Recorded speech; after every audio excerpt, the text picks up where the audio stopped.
नमस्कार व्यूअर्स, मैं हूं अमीश देवगन और आप देख रहे हैं इस समय सीएनबीसी आवाज पे टक्कर, क्योंकि रात के बज चुके हैं 9।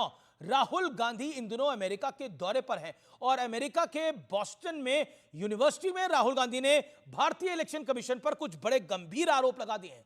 राहुल गांधी ने कहा है कि चुनाव आयोग समझौता कर चुका है और महाराष्ट्र विधानसभा चुनाव में हुई धांधली के कारण बीजेपी गठबंधन की जीत हुई है। राहुल गांधी ने ऐसा क्यों कहा, किस लिए कहा, आज इस पर एक बड़ा विश्लेषण और बड़ी चर्चा सीएनबीसी आवाज के आज के एडिशन में।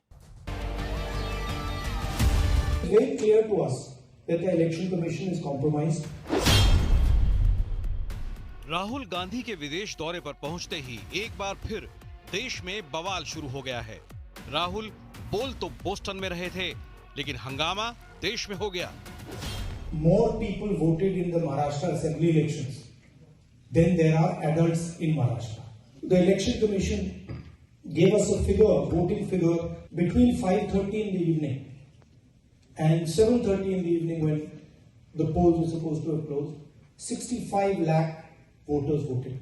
Now, that is physically impossible to happen, right? Because for a voter to vote, it takes approximately 3 minutes. And if you do the math, it would mean that there were lines of voters till 2 o'clock at night voting all night, and this didn't happen. It's very clear to us that the election commission is compromised. It's very clear that there is something very wrong with the system. जिस थाली में खाते हैं, अगर उस थाली में आप छेद करेंगे तो आप देशद्रोही कहलाएंगे। देखिए, राहुल गांधी जॉर्ज सोरोस के एजेंट हैं।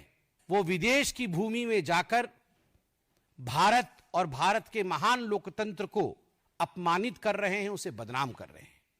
राहुल जी अमेरिका में जाके इलेक्शन कमीशन को कॉम्प्रोमाइज्ड बताते हैं। क्या प्रियंका वाड्रा ने रॉबर्ट वाड्रा की मध्यस्थता से इलेक्शन कमीशन के साथ कोई कॉम्प्रोमाइज किया? तभी उसकी जीत हुई। ईडी के गुस्से को ईसी पर निकाल रहे हो। राहुल गांधी जी का यही फ्रस्ट्रेशन है। ये हमें तय करना होगा ना, एक सर्टेन इंस्टीट्यूशंस की जिसकी इंटरनेशनल रिप्यूट थी, क्या हाल के वर्षों में उसमें कमी नहीं आई है? दुनिया भर में कितनी भी बदनामी करके वो चुनाव नहीं जीत सकते। कितने सबूत दूं मैं आपको कि इलेक्शन कमीशन सरकार का तोता बन गया है। प्रवासी प्रोफेसर की पाठशाला में जब भी पप्पू जी जाते हैं तो इस तरह के बयान और इस तरह की बकवास बहादुरी उनकी बहुत साथ दिखाई पड़ती है।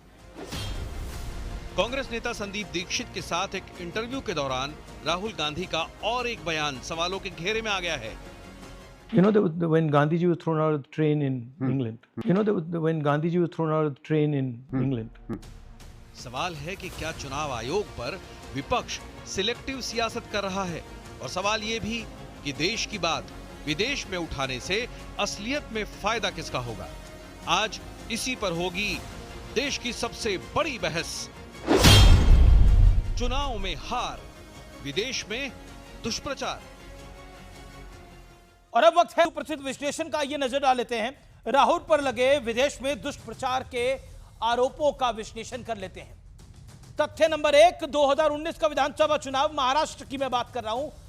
8 करोड़ 86 लाख वोटर थे यहां पर, और 2024 का लोकसभा चुनाव में वोटर थे 9 करोड़ 23 लाख, यानी 37 लाख वोटर बढ़े हैं। और 2024 का नतीजा क्या आता है? महायुति यानी जो बीजेपी वाला अलायंस था, उसकी सीटें 17 लोकसभा सीटें आती हैं, और महाविकास अघाड़ी यहां पर 30 लोकसभा सीटें आती हैं, जिसमें नैरेटिव चलाया जाता है संविधान बदलने का, जिसमें नैरेटिव चलाया जाता है आरक्षण समाप्त करने का। वो नैरेटिव चलता है, अघाड़ी को फायदा होता है, और जो वोट बढ़े उसका लाभ हुआ। आइए आता हूं मैं आगे की तरफ। और तथ्य नंबर 2, 2024 लोकसभा चुनाव, आपने देखा 9 करोड़ 23 लाख वोटर, लेकिन 2024 के विधानसभा चुनाव के अंदर जो वोटर थे वो करीब करीब 9.63 करोड़ वोटर्स थे, यानी 40 लाख बढ़े। और महायुति को 230 विधानसभा सीटें, यानी बीजेपी वाले अलायंस, और अघाड़ी निपट गई 40 विधानसभा सीटें। यहां पर आरएसएस की प्लानिंग थी, यहां पर अलायंस में झगड़े थे, ये सब फैक्टर्स भी थे। आइए मैं बढ़ता हूं आगे तथ्य नंबर 3 की तरफ, और वो ये है कि लोकसभा से विधानसभा के बीच 28 लाख वोटर जुड़े। लोकसभा और विधानसभा में कांग्रेस की बुरी हार हुई 2014 के अंदर, 2009 में मैं चले जाता हूं, यहां पर लोकसभा से विधानसभा के बीच, यानी बिल्कुल 2009 में अगर अप्रैल मार्च में महाराष्ट्र में लोकसभा चुनाव हो रहा है तो अक्टूबर नवंबर में विधानसभा चुनाव हो रहा है, 30 लाख वोटर बढ़ रहे हैं। ये पैटर्न बता रहा हूं मैं आपको। 2009 2014, 2009 के अंदर लोकसभा और विधानसभा में कांग्रेस गठबंधन की सरकार बनी और उनको जीत मिली। यानी ये पैटर्न है जो हमने 24 में देखा, वो लगातार पैटर्न है। 24 के विधानसभा में कितने वोट पड़ रहे हैं, वोटर्स आ रहे हैं, और लोकसभा में कितने वोट आ रहे हैं, हमेशा वोटर्स बढ़ के आते हैं विधानसभा के अंदर। आइए मैं बढ़ता हूं आगे। राहुल गांधी के आरोप क्या है? अब महाराष्ट्र के वोटर्स की संख्या 9.70 करोड़ है। ये कह रहे हैं, तथ्य ये चुनाव आयोग के मुताबिक कुल वोटर्स 9.63 करोड़ है, यानी कुल मिलाकर राहुल गांधी यहां 7 लाख ज्यादा बता रहे हैं। अब राहुल गांधी का आरोप है कि महाराष्ट्र में 18 प्लस की जो आबादी है वो 9.54 करोड़ है। तथ्य क्या है? मैं आपको सच्चाई बताता हूं। तथ्य ये, आंकड़ा सही है, ये गलत, ये पक्का नहीं है, क्योंकि अंतिम जनगणना 2011 में हुई थी। 14 साल से जब जनगणना ही नहीं हुई है तो आंकड़ा आएगा कैसे इस पूरे फिगर के अंदर? इसलिए यह तथ्य भ्रामक है, इसमें त्रुटि है, इसमें गलती है। आइए मैं बढ़ता हूं आगे और अब बड़ा सवाल की तरफ मैं जाता हूं। भारत की चुनाव प्रणाली को बदनाम करने से देश को क्या लाभ होगा? जो लोग संविधान का ढोल पीटते हैं, क्या वो वाकई इसको जायज ठहराएंगे? मेरे साथ गौरव भाटिया भारतीय जनता पार्टी के प्रवक्ता हैं, मेरे साथ अखिलेश प्रताप सिंह है, कांग्रेस पार्टी के प्रवक्ता हैं, मेरे साथ इस चर्चा में मनीषा कायंदे जुड़े हैं, प्रवक्ता हैं, वरिष्ठ नेता हैं शिवसेना की। मेरे साथ इस चर्चा में किशोर तिवारी हैं, शिवसेना उबाटा के, फराज किदवई प्रवक्ता समाजवादी पार्टी के। आप तमाम लोगों का अभिनंदन है। गौरव भाटिया, आपसे मैं शुरुआत करता हूं। राहुल गांधी ऐसा पहली बार नहीं है जो कह रहे हैं, देश के सदन में भी वो बाकायदा कह चुके हैं कि आखिरकार किस तरह से एक टर्नआउट हुआ और माहौल को बनाया गया बीजेपी के अनुकूल। तो अब राहुल गांधी गद्दार कैसे हो गए? अमित जी, आज के, ये बड़ा शब्द है गद्दार। मैं तो ये कहूंगा, क्या राहुल गांधी इस लायक भी हैं कि वो भारत के गद्दार हों? नहीं, वो नहीं है। वो एक इटालियन गद्दार हो सकते हैं। और बड़ी पीड़ा से, कष्ट से एक बात कहता हूं, आज के विषय पे आएंगे, लेकिन उससे बड़ी बात यह है, इसलिए मैं कह रहा हूं। आप मुझे ये बताइए, जब भी विदेशी धरती पे जाते हैं नरेंद्र मोदी जी, तो भारत का सम्मान बढ़ता है। लोग कहते हैं वाह भारत, भारत आगे बढ़ रहा है। और ये नेता प्रतिपक्ष, पार्ट टाइम, अपरिपक्व, झूठा कहीं का, ये जब भी विदेशी धरती पे जाता है झूठ बात बोल के बदनाम करता है भारत को। मैं आपको उदाहरण देता हूं, अब सुनिए। पहले कहते हैं अमेरिका जाके कि सिख जो है भारत में अपना पगड़ी और कड़ा नहीं पहन सकते। क्या ये सत्य है? हमने चर्चा भी करी। झूठ नंबर 1, राहुल गांधी झूठा नंबर 1।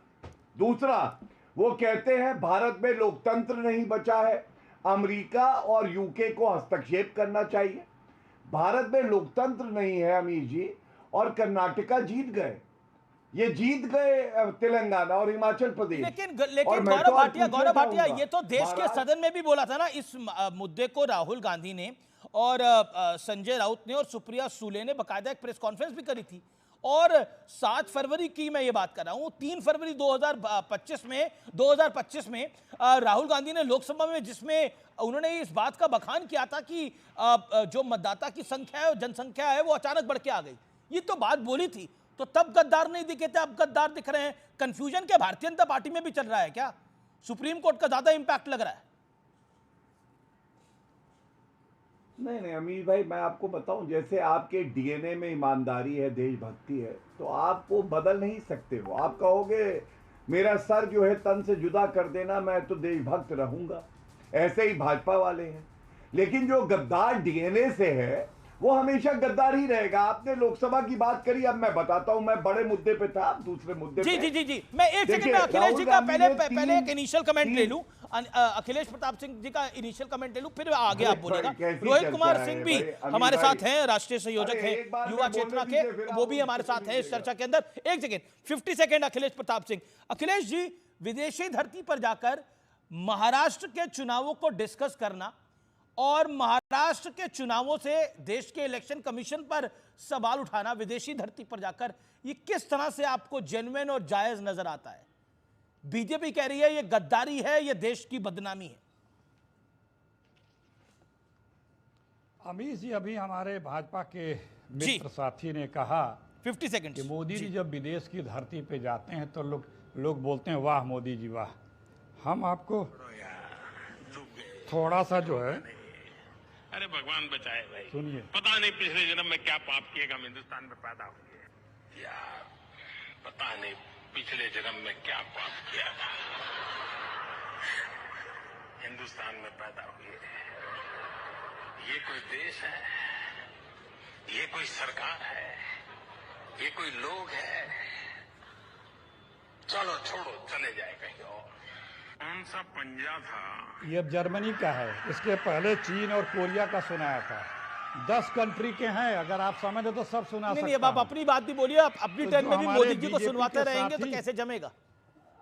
जी जी जी जी, अभी बताया गया ना कि मोदी जी विदेश में जब जाते हैं तो वाह। तो राहुल जी ने क्यों बोला? मोदी जी के इंस्पायर होकर बोला है क्या? आप ये कहना चाह रहे हैं? अरे सुन तो लिया, आप बीच में डिस्टर्ब मत करिए। मैं डिस्टर्ब नहीं कर रहा, सवाल पूछ रहा हूं। सुन लिया है, ऑडियो तो आपने सुना रहे थे, मैंने तो सवाल पूछा। बार बार दोहराने की जरूरत नहीं अमित जी। तो मोदी जी से इंस्पायर होकर राहुल जी ने करा? हाँ बोल रहा हूँ, आप बोलने देंगे तब ना मैं बोलूंगा। प्लीज। हाँ तो मैं वही बोल रहा हूँ। तो वो मैंने दिखाया कि आदरणीय मोदी जी इस देश के बारे में एक प्रधानमंत्री जी क्या बोलते हैं। यहां तो सच्चाई बताई जा रही है, जो यहां बोला जा रहा है वहीं वहां भी बोला गया। और गद्दार कौन है? 1925 से लेकर के जंग आजादी के दौर से लेकर के और आज भी सबको पता है कि इस देश में गद्दारी किस के डीएनए में है और कौन लोग करते रहे हैं। अमीश जी, ये प्रकरण नया नहीं है, ये प्रकरण कोर्ट में भी विचाराधीन है। बीजेपी के प्रवक्ता क्यों आते हैं बहस करने? भाई अगर कोई बात है तो चुनाव आयोग को स्पष्ट कर देना चाहिए। यही प्रश्न, यही सारी बातें चुनाव आयोग के समक्ष भी रखी गई, तमाम डेलीगेशन भी मिले, चुनाव आयोग सारी करने लगता है। हाई कोर्ट ने ऑर्डर जारी किए थे कि वो फुटेज विजुअल्स सौंपे जाएं, लेकिन चुनाव आयोग ने अपनी नियमावली बदल दी कि हम डिजिटल फोटो नहीं देंगे।